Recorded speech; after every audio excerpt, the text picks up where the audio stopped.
नमो नमः। नमः संस्कृताय। और आप लोग कैसे हैं? आई होप आप लोग बहुत अच्छे होंगे। तो मैंने जो पहले एक श्रृंखला शुरू की थी, तो मैं अब से फिर स्टार्ट कर रही हूँ उस श्रृंखला को। तो आज से हम लोग स्टार्ट करेंगे कालिदास की कृतियाँ। तो कालिदास के जितने सारे, जैसे अभिज्ञान शाकुंतलम है, मेघदूतम है, उसके बाद कुमार संभवम, रघुवंश महाकाव्यम, तो इन सब के हम सामान्य परिचय पहले देखेंगे। तो चलिए हम सामान्य परिचय के रूप में देखते हैं, स्टार्ट करते हैं इसको। तो आप देख सकते हैं कि कालिदास की नाट्य कृति है। तो आप सबको पता है कि कालिदास की जो नाट्य कृति है वो है अभिज्ञान शाकुंतलम। तो आप यहाँ से देख सकते हैं कि इनकी नाट्य कृति में अभिज्ञान शाकुंतलम है। उसके बाद आते हैं नेक्स्ट पे। तो आप नेक्स्ट देखिए, यहाँ पे कालिदास की कृति नहीं है, तो रघुवंश है, मेघदूत है और ऋतु संहार तीनों है। और इसमें से बेड़ी संहार नहीं है। और ये तीनों हैं, ये भी गीति काव्य है, ऋतु संहार भी गीति काव्य है और मेघदूतम भी गीति काव्य है। फिर उसके बाद आते हैं उपमा सम्राट किसके लिए प्रयुक्त हुआ है। तो आप सबको पता होगा कि उपमा कालिदास से उपमा कालिदास के लिए प्रयुक्त हुआ है। उन्होंने उपमा अलंकार का ज़्यादा प्रयोग किया है। उसके बाद आते हैं चौथे नंबर क्वेश्चन पे, कालिदास की कृति का आधार है। तो कालिदास की कृति मतलब किससे वो ज़्यादा विख्यात हुए थे, तो अभिज्ञान शाकुंतलम उनकी जो नाट्य कृति है उससे ज़्यादा विख्यात हुए थे। और आते हैं अब नेक्स्ट पे। तो यहाँ पे हो जाता है क्वेश्चन नंबर 5। तो अभिज्ञान शाकुंतलम का सर्वप्रथम अंग्रेजी अनुवाद किया है, तो विलियम जोन्स ने किया है। कालिदास की नाट्य कृतियाँ हैं, तो उनकी नाट्य कृतियाँ 3 हैं। उनकी वैसे रचनाएँ तो 7 है, लेकिन उनके नाटक जो हैं वो 3 हैं। अब आते हैं, कहाँ का राजा आखिर खेलते हुए कर्ण के आश्रम में पहुंचा। तो जो राजा दुष्यंत थे वो कहाँ के रहने वाले थे, तो वो हस्तिनापुर के थे। अब आते हैं नेक्स्ट पे। तो अब चलिए आगे बढ़ते हैं। उसके बाद आ जाता है कालिदास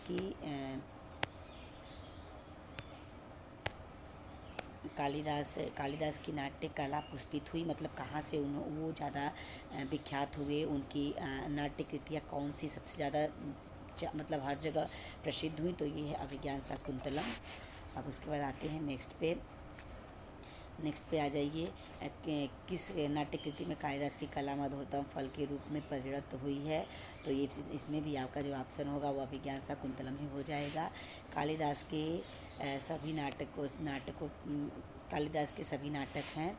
तो कालिदास ने जितने सारे नाटक लिखे हैं वो सुखांत ही हैं, मतलब उसका जो भी उसका अंत होता है वो सुख के साथ ही होता है। तो ये सुखांत है। कालिदास के नाटकों का प्रतिपाद्य विषय है श्रृंगार परक, यानी कालिदास ने श्रृंगार रस का ज़्यादा वर्णन किया है, तो श्रृंगार परक इनके नाटक हैं। अब आते हैं नेक्स्ट पे। तो चलिए, कालिदास ने अभिज्ञान शाकुंतलम में किस कथा वस्तु को परिवर्तित रूप दिया है, तो इनका ये हो जाएगा ऑप्शन ब। तो ऑप्शन ब में ये हो जाएगा महाभारतीय कथा वस्तु। कालिदास का कथा विन्यास है सर्वश्रेष्ठ। संवाद योजना की दृष्टि से किसका नाटक सर्वश्रेष्ठ है, कालिदास का नाटक जो है। अभिज्ञान शाकुंतलम में गुण की प्रधानता है, प्रसाद गुण की। मतलब कालिदास ने श्रृंगार रस, अलंकार उपमा हो जाएगा, और रीति जो इनकी हो जाएगी वो हो जाएगी वैदर्भी, और इनका जो गुण हो जाएगा वो हो जाएगा प्रसाद। तो ये इनके 4 ज़्यादा इम्पॉर्टेंट है। अब आते हैं नेक्स्ट पे। तो नेक्स्ट पे आ जाते हैं। तो चलिए नेक्स्ट पे आते हैं। अभिज्ञान शाकुंतलम, ये तो हो गया प्रसाद गुण। उसके बाद सीमित शब्दों में सशक्त भाषा का प्रयोग किसकी भाषा विशेषता है, कालिदास की भाषा विशेषता है ये। कालिदास हो जाएगा यहाँ पे, थोड़ा सा आप लोग मैनेज करिएगा। यहाँ पे कालिदास हो जाएगा। कालिदास की किस शैली की आचार्य है, रसमयी। कोमल भावों की अभिव्यंजना के आधार की कविता कामिनी विलास किसे कहा गया है, कालिदास को कहा गया है। कालिदास के पुरुष पात्रों में नहीं हैं, तो दुष्यंत भी है, विदूषक भी है और दुर्वासा ऋषि भी हैं। तो ये जो तीनों है ये अभिज्ञान शाकुंतलम के हैं पात्र। और ये जो है आप भीम जो देख रहे हैं, ये भीम जो है, ये भीम आपको मिलेंगे किराता अर्जुनियम में। और भास की रचना है बेड़ी संहार, भीम मिलेंगे उसमें, किराता अर्जुनिया में मिलेंगे। तो अब आते हैं नेक्स्ट पे, लेकिन उनका कालिदास के कविता में, कालिदास की नाट्य कृति या फिर काव्य रचना में कहीं भी उनका वर्णन नहीं मिलता है। अब आते हैं नेक्स्ट पे, अभिज्ञान शाकुंतलम में भारतीय संस्कृति की महत्वपूर्ण विशेषता नहीं पाई जाती है। तो कालिदास ने जितने भी नाटक लिखे हैं या फिर अभिज्ञान शाकुंतलम है, उसमें चुगलखोरी नहीं है, ये बिल्कुल अलग है। ये है त्याग है, तपस्या है, तपोवन है, लेकिन चुगलखोरी का वर्णन नहीं है। शकुंतला पति के चिंतन में बैठी है कुटिया के पास, शकुंतला की विदाई का वर्णन किस अंक में है? चतुर्थ अंक में। और द्वितीय अंक कौन देता है? तो आप लोगों ने पढ़ा होगा, श्लोक आया हुआ है, तो उसमें रेशमी वस्त्र वृक्षों के द्वारा दिया जाता है। कालिदास ने अधिकतर रीति का प्रयोग किया है, वैदर्भी रीति का। कालिदास की शैली में किस गुण का न्यून मात्रा में प्रयोग है? ओज गुण का। कालिदास की शैली है ध्वन्यात्मक शैली है। उपमाओं के लिए विश्रुत कौन है? कालिदास हैं। जैसे कहा जाता है कि उपमा कालिदासस्य भारवी अर्थ गौरवम दंडी पदलालित्यम माघे संति त्रियो गुणा। तो माघ में तीनों गुण विद्यमान है। कालिदास के नाटकों में एक छंद की प्रमुखता है, आर्या छंद है। आपको आर्या छंद उनके में देखने को मिलेगा। तो आर्या छंद है। मृग का पीछा करते हुए दुष्यंत कहाँ पहुँचा? कण्वाश्रम में पहुँचा। आश्रम में पहुँचकर दुष्यंत शकुंतला की किससे रक्षा करता है? भौरे से करता है। अब आते हैं नेक्स्ट पे आ जाते हैं। तो भ्रमर से शकुंतला की रक्षा करने का वर्णन अभिज्ञान शाकुंतलम के किस अंक में है? प्रथम अंक में है। शकुंतला का राजा दुष्यंत पर किस कारण मोहित हुआ था? गुणों के कारण। और अब आते हैं नेक्स्ट पे। तो नेक्स्ट हो जाएगा, शकुंतला स्वयं जल पीने से पहले किसे जल पिलाती है? तो शकुंतला जब स्वयं जल पीती है तो स्वयं वो जल पीने से पहले वृक्षों को, वहाँ के मतलब जितने उसको वृक्षों से इतना प्रेम है कि उनको बिना जल दिए जल ग्रहण नहीं करती है। शकुंतला की चारित्रिक विशेषता नहीं है। तो शकुंतला जो है पक्षियों के प्रति कठोर व्यवहार वाली नहीं है, वो प्रकृति प्रेमी है। शकुंतला की सच्ची सखी है, सच्ची सखी नहीं है। तो अनसुईया भी सखी है, प्रियंवदा भी सखी है। और आश्रम के वृक्ष लताएं भी उसके बहुत ही करीबी हैं। लेकिन दुर्वासा ये ऋषि हैं, ये सुलभ को महर्षि कहा गया है। बहुत जल्दी ये नाराज़ होते हैं, जो कि शकुंतला को शाप भी देते हैं कि तुम जिसको याद कर रही हो वो तुम्हें भूल जाएगा। और तो फिर प्रियंवदा जाती है, उनसे निवेदन करती है। तब वहाँ पे वो बोलते हैं कि उसका कुछ भी, जैसे उसने कुछ भी ऐसा दिया होगा उपहार स्वरूप में, जिसे दिखाने के बाद उसे सब कुछ याद आ जाएगा। तो ऐसी कुछ कथा, मतलब ये नाटक है। अब आते हैं नेक्स्ट पे। शकुंतला की हित चिंतक सखियों में सखियाँ हैं। तो अनसुईया, प्रियंवदा।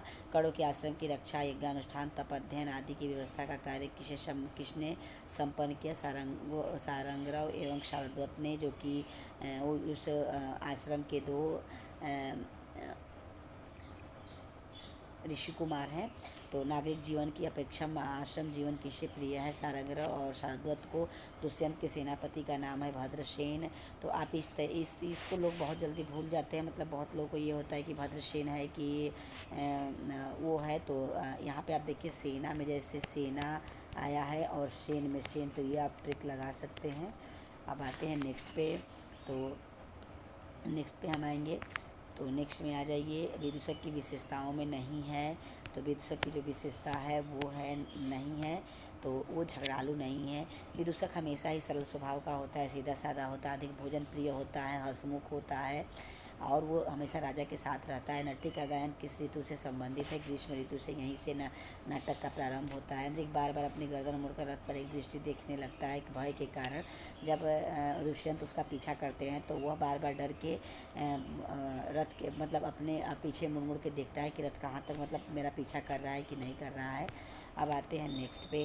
तो पुरुष की दाहिनी भुजा फड़कना शकुन शास्त्र के अनुसार किस बात का प्रतीक है? तो वो होता है स्त्री प्राप्ति का प्रतीक माना गया है। दुष्यंत की दाहिनी भुजा फड़कती है, तो वो सोचता है कि मतलब क्या चीज़ें होने वाली हैं। अब आते हैं नेक्स्ट पे। तो नेक्स्ट पे आते हैं, ग्रीवा भंगा अभिरामम स्तोक मुर्वा प्रयाति नामक श्लोक किस रस का उदाहरण है? तो ये जो भयानक रस का उदाहरण है, भयानक रस का उदाहरण। विदूषक का शरीर क्यों जकड़ गया है? प्रतिदिन जंगली जानवर का पीछा करने के लिए, क्योंकि दुष्यंत गए हुए हैं जंगल में, तो वो भी उनके साथ गया है, तो वो वहाँ पे अपना जंगली जानवरों का पीछा कर रहे हैं और ये यहाँ पे परेशान हो गया, तो वही वहाँ पे वो कहता है उनसे। तो ये चीज़ें हैं। आशंका से यदग्नि तदि आशंक से तदग्निम तदिदम स्पर्श क्षण रत्नम में रत्नम कहा गया है अभिज्ञान शाकुंतलम को। यदालोके सूक्ष्मम व्रजति, श्लोक उद्धृत है प्रथम अंक से। पश्यमेव पिनाकिनम, इस अंश का वक्ता है श्रुत है। भवितव्यानाम द्वाराणि भवन्ति सर्वत्र, प्रस्तुत सूक्ति किस ग्रंथ से संबंधित है? ये बहुत इंपॉर्टेंट सूक्ति है, ये हर जगह एग्जाम में पूछी जाती है। इसको एलटी ग्रेड में तो मेंस में इसको पूरा इस पे लिखने के लिए ही दे दिया था।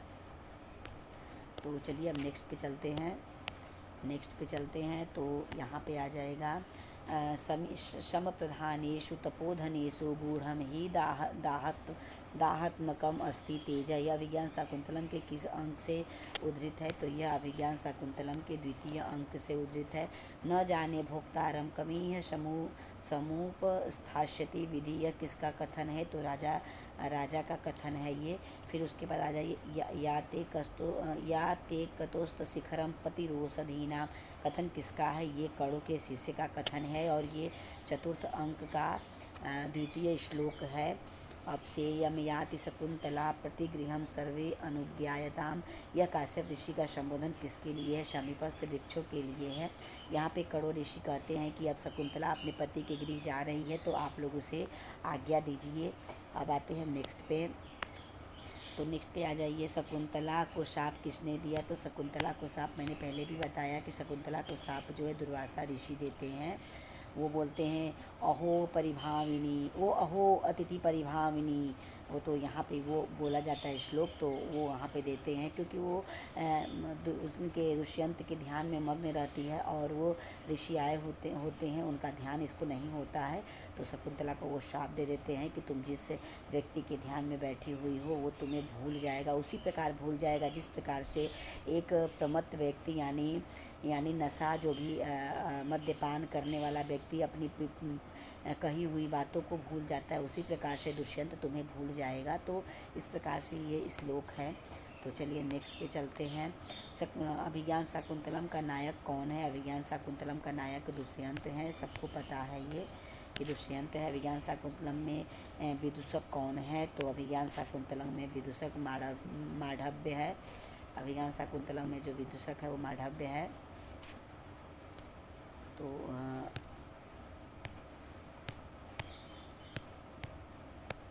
माढ़व्य है। अभिज्ञान शाकुंतलम की नायिका है शकुंतला। अभिज्ञान शाकुंतलम का शकुंतला की माता का नाम मेनका है। दुष्यंत और शकुंतला का विवाह होता है गांधर्व विवाह। गंडस्य परिपिंडकशम मृत, किसने कहा है? ये विदूषक कहता है। ये एक मुहावरा भी है। तो ये विदूषक कहता है। महर्षि कण्व का आश्रम था। महर्षि कण्व का आश्रम जो है ये मालिनी नदी के तट पे था। तो महर्षि कण्व का आश्रम मालिनी नदी के तट पे था। दुष्यंत ने जब आश्रम में प्रवेश किया तब महर्षि कण्व कहाँ गए हुए थे? सोम तीर्थ पर गए हुए थे। वो शकुंतला के भाग्य के लिए पूजा करने के लिए ही गए हुए थे। अभिज्ञान शाकुंतलम विभक्त है, अंकों में 7 अंक हैं इसमें। अभिज्ञान शाकुंतलम के कंचुकी का नाम वातायन है। अभिज्ञान शाकुंतलम में अभिज्ञान शब्द से संकेतित है अंगुलीयक, मतलब अंगुली, यानी अभिज्ञान से मतलब अंगूठी, वही मान लीजिए, वही हो जाएगा। अभिज्ञान शाकुंतलम के मंगलाचरण में कालिदास ने किसकी वंदना की है? अष्टमूर्ति शिव की वंदना की है। अभिज्ञान शाकुंतलम में श्रद्धा के मंगलाचरण में श्रद्धा छंद है और सर्वप्रथम जल है और उसके बाद इसका जो मंगलाचरण है वो यही है, या सृष्टि सृष्टुराद्या, ये वाला इसका मंगलाचरण है। तो चलिए नेक्स्ट पे चलते हैं। सताम ही संदेह पदेषु वस्तुषु प्रमाणमन्तः कर्ण प्रवृत्तः, यह किसका है? किसकी उक्ति है? तो ये है जो है दुष्यंत की है। औषधि नाम पति किसके लिए प्रयुक्त है? चंद्रमा के लिए प्रयुक्त है, जो कि कणों से ये श्लोक, इस श्लोक को बोलता है। अनन्य मनसा किसका विशेषण है, तो शकुंतला का विशेषण है। तो उसके बाद नेक्स्ट पे आते हैं। अब इतना ही था। तो चलिए अब नेक्स्ट पार्ट हम इसके लिए कल लेके आएंगे। तो चलिए देखते हैं नेक्स्ट पार्ट लाएंगे, नहीं तो फिर सामान्य परिचय से अब इसके बाद मेघदूतम का लाएंगे। तो चलिए वीडियो अगर अच्छी लगी तो वीडियो को लाइक शेयर और सब्सक्राइब जरूर करिएगा, कमेंट भी करिएगा। बहुत दिनों के बाद मैंने ये फर्स्ट वीडियो बनाई हुई है, कहीं भी गलती होगी तो उसके लिए क्षमा प्रार्थी हूँ, तो आप लोग क्षमा करिएगा और अच्छा कंटेंट लाने की पूरी कोशिश करूँगी। तो फिर नमो नमः, नमः संस्कृताय। आप सबको प्रणाम, मिलते हैं नेक्स्ट ब्लॉग में, अरे नेक्स्ट वीडियो में।